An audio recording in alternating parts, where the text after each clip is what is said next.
కవినై కవితనై భార్యనై భర్తనై కవినై కవితనై భార్యనై భర్తనై మల్లెల దారిలో మంచు ఎడారిలో మల్లెల దారిలో మంచు ఎడారిలో పన్నీటి జయ గీతాల కన్నీటి జలపాతాల నాతో నేను అనుగమిస్తూ నాతో నేనే రమిస్తూ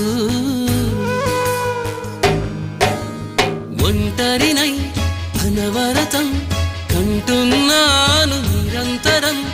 కలల్ని కథల్ని మాటల్ని పాటల్ని రంగుల్ని రంగవల్లుల్ని కావ్య కన్యల్ని ఆడపిల్లల్ని జగమంత కుటుంబం నాది